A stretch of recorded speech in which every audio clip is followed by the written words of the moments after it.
Look at what people did in the past. So this is in Bali. Great place to go see what can be done and how food can be grown with just earth moving. So here's terracing, really, really pretty. We can see this is people taking farm tours. So this is traditional agriculture in Bali.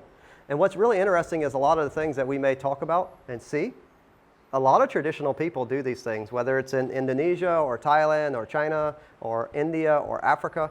They have certain technologies that we can do. So I like to think about this. Steal like an artist. Take the best thing from everywhere. If we're going to have a good universal culture, it seems to be going that way in the future, shouldn't we take the best thing from every culture to make this? Because it doesn't seem that's what Westerners do too much. So I'd like to think about, if I go there, look at that. That's really cool. He's taking this wastewater. He's growing his food. It's really interesting. This one is Al Sharif. It's a permaculture education center. This is their aquaculture setup, so it's pretty advanced and interesting. I thought it was super cool. Check out how they use their aquaculture next to their classroom. So that's their classroom in the bottom right-hand corner. So that classroom is cool because the water stays very cold, right? And the wind would go over the water. So they have almost utilizing the water as an air condition. They utilize the fish waste to grow their food. Super simple, easy system. We'll see that more on the permaculture or permaponics day. Ferro cement is a super great technology that a lot of permaculturalists will get into. Ferro cement is just to make stucco, sand mixed with cement. That's it. Okay? Sand with cement powder, and then you use it as a plaster, and you can make a water tank. So a water tank like that is only half an inch thick, but it'll hold water.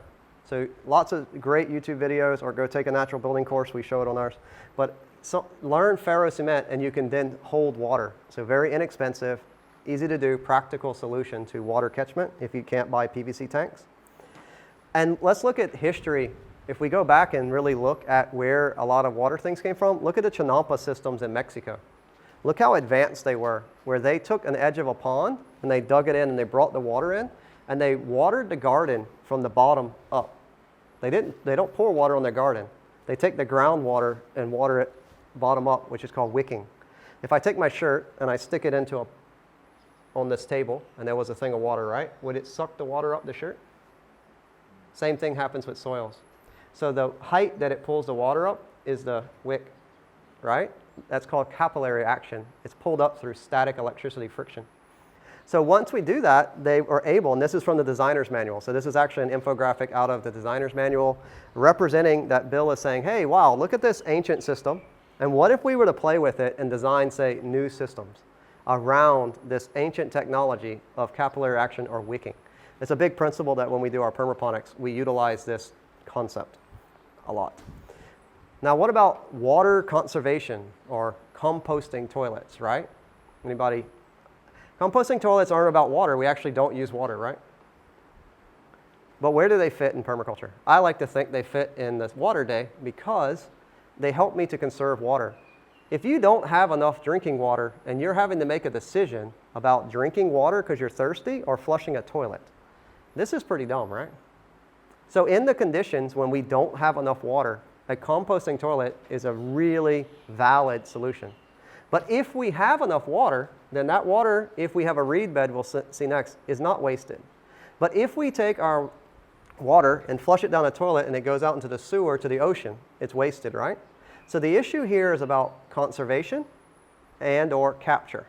So we'll see how a composting toilet can capture. So what they're going to do here, it's called a dry composting toilet. You don't pee in it. As long as you take your business, and then after they put some sawdust. It dries it out, doesn't smell, because here they're utilizing the sun. So they have the pipe on the back, and the pipe is black. The sun hits the pipe and heats it up. So there's a positive airflow. The air goes in the toilet, and it's sucked out. So when you go in, you can't smell it, right? There's no smell because of a positive airflow. If you don't have the positive airflow, well, obviously it can smell. So this is just a way. So if you don't like that, though, but this is at Dunban Gardens, very nice, Portaloo, and they have their toilets there. So very easy. Some people are saying, well, I don't want to deal with that. I don't want to actually go inside that toilet and flip it or do anything. That's too much for me. Well, now you can buy a composting toilet, and they add worms. So the worms do the work. And what comes out at the end? Because it's on an angle, they use gravity. So the worm climbs up to the top to eat the poo, and his poo kind of pushes down, and he's always eating the new poo, right? And when I take this, what is it? Worm poo. And when we smelled the worm poo, did it smell? And it's not cow poo anymore, it's worm poo, right? So if the worm ate cow poo or the worm ate your poo, it still comes out worm poo. And you could sell that for $10 a kilo. You can put that on your fruit trees. Pretty easy. Now, if you want to use mine, I'm patenting the wormaloo. No? Wormaloo. Okay, and a septic tank. You guys looked at the tank. Hey, what's going on there? Well, this is your infographic. Very simple. If I have my toilet there, the water goes in, the pressure pushes down and makes it come up to the next tank, right?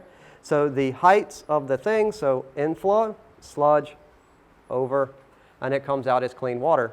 But where does the water go? And this is a problem where people don't like what's a septic tank sometimes, because people take the outflow of the septic tank and then they may put it in a river, or they may just put it in a rocks and make it go in the aquifer, right? So then they're wasting the minerals. That's not a very good thing. We don't want to waste our minerals. They're too invaluable to us, right? So from a permaculture perspective, we'll take our septic tank, same as we do here at Raktamachat. So you know y'all walk by that big box that's in front of the toilet, that weird box. You know what that is? That's the reed bed. So every time you go to the toilet, it goes to the septic tank, and then the water goes and grows the trees. Right? So I purposely put the reed bed in front of the toilet so that you could see it. And then nobody ever notices. They just, oh, what's that? But it doesn't smell. The trees are growing, and the only nutrients that those plants get is from you. Right? Those big palm things, you know what those are? They're called royal palms. That's the most expensive ornamental plant sold in Thailand. Yeah? So I take the most expensive plant that you can sell in Thailand and I grow it in my toilet. Interesting? And then if I dig that up, right, and I sell it, I get a lot of money. Or I can plant it around the sala because they're pretty. So here is a reed bed. In this instance, we line the bed. The nutrient water comes in. They have rocks. The rocks act as anchorage. They allow the roots something to hold on to. The nutrient-laden water goes by the roots. The roots turn that nutrient-laden water into plant. And then I can do with it what I like. So here's a septic tank, though. What if I took a septic tank and I put worms? So here's a design for a septic tank. And then the outfall of the septic tank is nutrient-laden water. And then they push that over a worm farm. And the worms can actually absorb the nutrient water without eating the food, like through their bodies. So then you grow worms, again, having worm castings, without.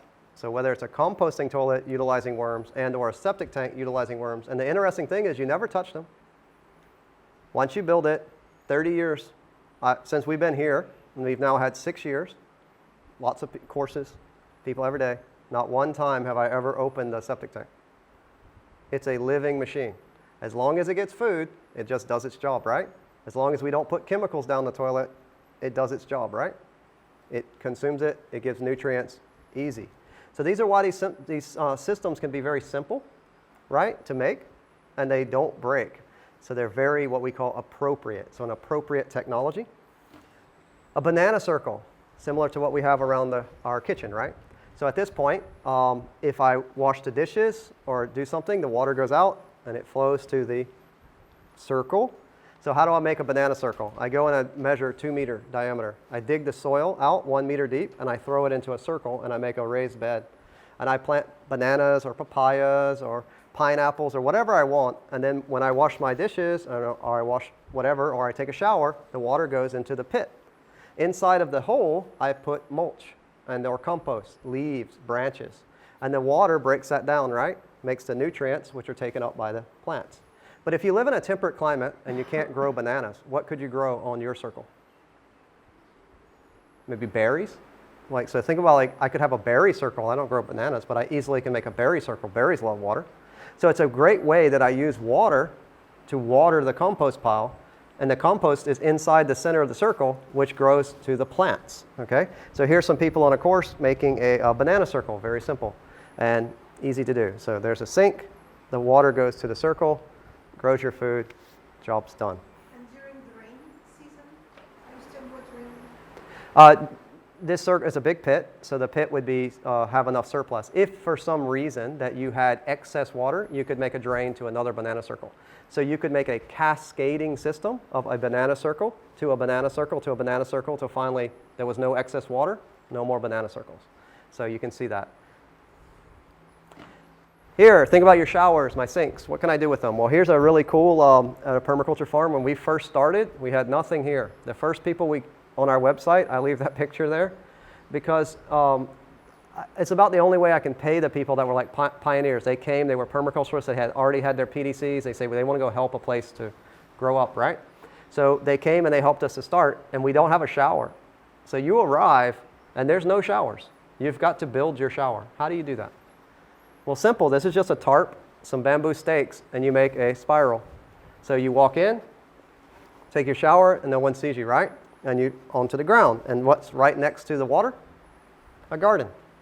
So the act of taking my shower, the water can be utilized in my garden as long as I don't use harsh chemicals, right?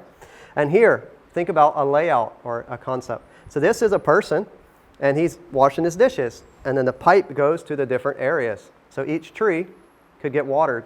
Even more than that, what if I was inside my house and I had a valve, and this one's named number 1, number 2, number 3, number 4, and number 5. So today, I open number 1, and the others are all closed. So when I wash, my water goes to tree 1, and I turn it off. And tomorrow, I make it go to tree 2, and then to tree 3. So each day, I can water all my trees just by changing the valve. Easy, right? That's what the person's doing. Okay? And water filter, so the water we drink here. How do we clean that water? Where's that water? How is it being cleaned? Well, it's just a big water filter. So this is called an upflow water filter. So if you search it online, it's quite easy. We use gravity, so we need a pump. We pump the water in, and the water is going to go down. The pressure is going to push the water. So the first tank is full of gravel, rocks like limestone, right? And microorganisms are going to attach themselves to those rocks, and if there's any if there's any nutrient load in the water, those organisms are going to eat it, right? And then they poo, and it goes to the next one, which has sand, and different organisms will go attach themselves to the sand. And then that water has to go through the sand, and it'll be cleaned again. And after that, the third one, just like does anybody have like one of those fancy water bottles that has the carbon filter? Right? Well, this has a big tank. So think about that little carbon filter, and they say you can drink your water for like, I don't know how many liters, 60,000 liters with like this much carbon. Well, next to the sala there, we have a big tank that has 2 cubic meters of carbon, which is biochar. So then the water has to flow through all that carbon, and what does it come out as? Clear, no taste. Put it in a bottle. Everybody likes it, right? See?